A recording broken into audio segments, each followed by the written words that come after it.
নমস্কার বন্ধুরা, Kokkalis fantasy channel আপনাদের সকলকে স্বাগত। আজকে যে ভিডিওটা আমি নিয়ে আসছি এটা আজকের না গতকালের। আমি রোজই ভিডিও তাই করি, রোজ ভিডিও ছাড়তে পারি না, একটু সমস্যা আছে। তো যাই হোক, সেটা বুঝতে পারছেন আপনারা, আমার বাচ্চা ছোটো তাই। তো এই ভিডিওটা যে করছি এটা হচ্ছে গতকালের আমার দাদার বাড়িতে গৃহপ্রবেশ ছিল, তো সেখানে গেছিলাম। এই আমার রাহি ও দিদিনের কোলে, আর রাইকে তো দেখালামই। রাই হচ্ছে গিয়ে ওর একটা দিদিভাই আছে, তো তার কোলে রয়েছে। আর ওদের দেখেছেন গায়ে নাইটি পরেছে, কেমন লাগছে বলুন তো। আর ওর চুল তো, রাহির চুল তো দেখুন উড়ে যাচ্ছে, সামনে যেহেতু স্ট্যান্ড ফ্যান্ড রয়েছে, যতই ঠিক করা হোক ঠিক উড়ে যাচ্ছে। এবার আস্তে আস্তে ওপরের দিকে যাচ্ছি। এই হচ্ছে আমার সেজে বৌদি, মানে এদের বাড়ি গৃহপ্রবেশ। আর এই হচ্ছে বর্ষা।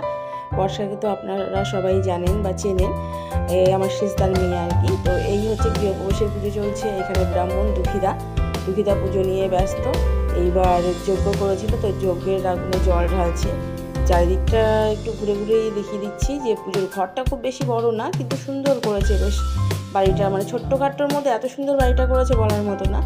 যাই হোক, এবার এই আগুনে দেখুন জল ঢালছে, যজ্ঞের আগুন, আর কীভাবে ধোঁয়া, চারিদিকে ধোঁয়া আর ধোঁয়া। ব্রাহ্মণকে বলা হলো যে আর একটু বেশি করে ঢেলে দাও, না দিলে যেহেতু আগুন তো বলা তো যায় না। আর এরা কিন্তু যে শুধু এইরকম পুজো করেছে সে না, গৃহপ্রবেশ না, এদের গিয়ে আজকে গোপাল প্রতিষ্ঠা করলো, মানে আমার শেষদারা প্রথম গোপাল নিল। তো গোপালকেও দেখাবো, সব পুজোর মাঝখানে ওরা গোপালকেও প্রতিষ্ঠা করে নিল। এই হচ্ছে সেই যেখানে পুজোটা হয়েছিল সেখানের পাশে দেখুন গোপালকে দেখিয়ে দিই। এই দেখুন কি সুন্দর মিষ্টি গোপাল, ছোট্ট নাড়ু গোপাল ওরা নিয়ে এসছে পুজো করার জন্য। আমার তো এমনি গোপাল ভীষণ ভালো লাগে, আপনারা সবাই জানেন যে আমারও ঘরে গোপাল আছে, কিন্তু খুব জিনিসটা নিয়ম মতন করা যায় সে না বা করতে পারি না। যাই হোক, যতটা পারি করি। আর এই সিন্নি করেছে, সিন্নি মানে হবে, যেহেতু গৃহপ্রবেশের নারায়ণ পুজো করেছে, সুতরাং সেই সিন্নি তো দিতেই হয়। আর ওরা হচ্ছে অনুকূল ঠাকুরের দীক্ষিত, সেই অনুকূলের ফটো। আর এই হচ্ছে আমার জেঠিমা, মানে উনি আর বেঁচে নেই, সে তো ফটো দেখেই বুঝতে পারছেন, মালা। আর এই হচ্ছে আমার জেঠু, এদের রেখেছে। আজকে হঠাৎ করে জেঠিমার ফটোটা দেখে আমার মানে মনটা খুব কষ্ট হচ্ছে, কারণ আমি ভীষণ ভালোবাসতাম ওনাকে, আর উনিও। আর এই হচ্ছে বর্ষা, অনেকক্ষণ থেকেই দাঁড়িয়ে আছে। ব্রাহ্মণের পুজো দেখি কিছুতেই শেষ হয় না, টুকটুক করে এটা সেটা করে যাচ্ছে। তবে হ্যাঁ, ব্রাহ্মণ যে সে হচ্ছে আমার সম্পর্কে দাদা হয়, ভীষণ ভালো। আর পাড়ার সব পুজোই ও করে। চলুন যাই ওপরে কি করেছে দেখি। ছাদের উপরে ছোট্ট করে একটু প্যান্ডেল করেছে, ওখানে সেজে বৌদি রয়েছে দাঁড়িয়ে।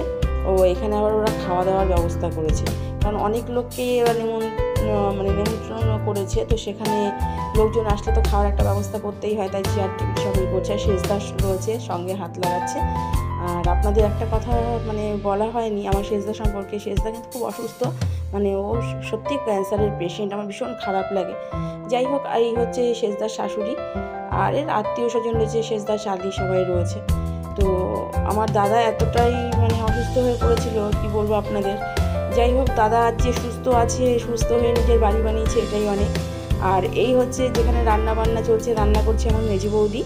তো মেজে বৌদি মোটামুটি রান্না করতে পারে, আর সঙ্গে আরও অনেকে হেল্প করছে, আমার ছোটো বৌদিও হেল্প করছে, আর পেছনে আর বৌদি দাঁড়িয়ে আছে। তো গৃহপ্রবেশে সাধারণত নিরামিষই করে, কিন্তু সবাই ধরেছে যে না আমাদের মাছ মাংস খাওয়াতে হবে। যাই হোক, সেই কারণে এটা একটু মানে ফ্রাইড রাইস, চিলি চিকেন না, মানে চিকেন কষা আর কি, এগুলোর অ্যারেঞ্জ করেছে। তো যাই যেরকমই অ্যারেঞ্জ করুক না কেন, ছোটো করেই করেছে।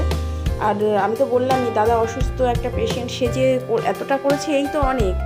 আর সত্যিই তো আমরা ভাবতেই পারিনি যে এই দাদা আমাদের সঙ্গে মানে থাকবে। এই দাদা সত্যি কথা বলতে কি আমাদের ওই বাড়ি তৈরি করেছে, অনেক অবদানও আছে। আর এই দাদার মানে দ্বিতীয় মা যদি বলে সেটা হচ্ছে আমার মা, কারণ দাদার জন্য মা যেরকম যতটা ভালোবাসে দাদাকে, দাদাও ঠিক ততটাই ভালোবাসে।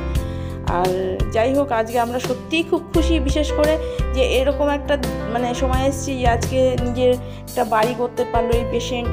আর আপনারাও সবাই ওকে ওখান থেকে আশীর্বাদ করবেন যাতে দাদা সত্যি আরও কিছু করতে পারে, কারণ একটা মেয়ে তো আমরা। আর এটা এই দেখুন, বলতে বলতে বৌদিও চলে আসলো, বৌদি এসছে সেই সবাইকে পঞ্চপ্রদীপের সেই যে আগুনটা সেটা সবাই মাথায় ছোঁয়াবে বলে, তাই।